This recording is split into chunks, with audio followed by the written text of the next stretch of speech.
Hello everyone, I'm Himasati Sharma and students, we are discussing the chapter Light for class 8th. We have already discussed what is light, how it propagates, what are the laws of reflection, how images formed in plane mirror, what are the characteristics. Then we studied regular and irregular reflection, multiple images and kaleidoscope. In today's class, we are going to discuss about human eye. So here in this picture you can see there are various parts of human eye. This is upper lid, lower lid. The white part of the eye is called sclera. The black hole is called pupil and the colored part is called iris. So we see objects only when light coming from object enter our eyes. So in my first lecture of this chapter, I had told you that if we want to see any object, we need two things. One we need is light and another is eye. So if there is no light, even if we have eye, we will not be able to see anything. If we have light and we don't have eye, we'll not be able to see anything. So eye is one of the most important sense organ which give us sense of vision. So this light energy is only can be detected by eye. So now we'll be discussing the structure of human eye. First of all, cornea. So cornea is located at the front portion of the eye. It is a transparent window and it bulges outward. The cornea is responsible for the maximum refraction. What is refraction? Is bending. Okay, so cornea is responsible for the maximum bending or refraction of the light that enters in the eye. So here this is the structure of eye, or here you can see this is the outermost bulging part which is transparent, is called cornea, and this is responsible for refraction. Now iris. So iris is thin circular color part structure. This, the dark shadowed structure, is called iris. So this is color part. So if you say your eyes are green or somebody's eyes are blue or black or brown, it is the color of the iris. And what does iris do? It works like a shutter of the eye and it controls the amount of light which is entering the eye. So too much of light is also damaging for the lens of which is present in our eye, and too dim light is also damaging for the lens. So what do we need to need? We need an medium or moderate light. So this iris along with the ciliary muscles, it controls the amount of light which is entering into the eye.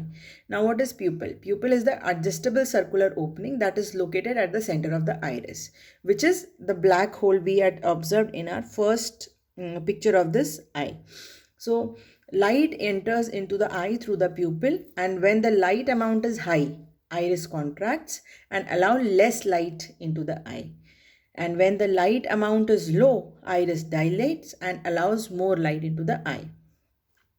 So when iris will contract, pupil will be smaller, and when iris will dilate, pupil will be bigger. So lens. Now a lens is made up of a jelly transparent material and is a biconvex structure. So in our previous class, that is 7th class, we have studied about about lens.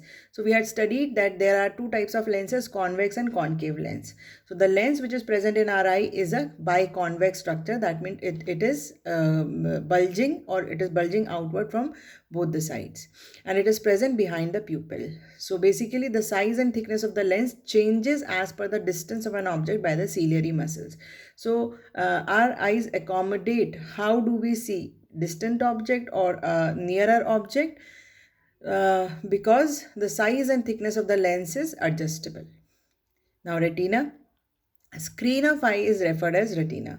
So whatever light is entering to the eye, it goes through, it is refracted by cornea, it is controlled by iris, it enters through pupil, and then it falls on lens. Now you know that lens either converge or diverge. Since we have biconvex, the light will be converged. Now the light rays are converged, therefore they will be meeting somewhere. When the point they'll meet, they will form the image. So the point naturally where they are supposed to meet is the screen of eye, which is referred to as retina. right? So retina is the light sensitive inner lining of the back of the eye, and it contains several nerve cells. So now image is formed at retina, and via optic nerve that image is sent in the form of neurosignals to the brain, and brain interpret what are we watching. So there are two kinds of cell. One is cone cell. These cells are present in retina. So cone cells are sensitive to bright light and sense color, whereas rod cells are sensitive to dim light. So if anybody says which part of retina is responsible for seeing color, so it is answer is cone cells. And what part is responsible for able to visualize in dim light? Answer is rods. Now next is optic nerve. So optic nerve is located at the back of the eye. Optic nerves are a bundle of over 1 million nerve fibers that carry visual messages from retina to the brain. Blind spot is the small region where the optic nerve and the retina meets, and there is no sensory cell in that blind spot. So no image can be formed here. Now, so first of I will show you the image one more time. So here you can see.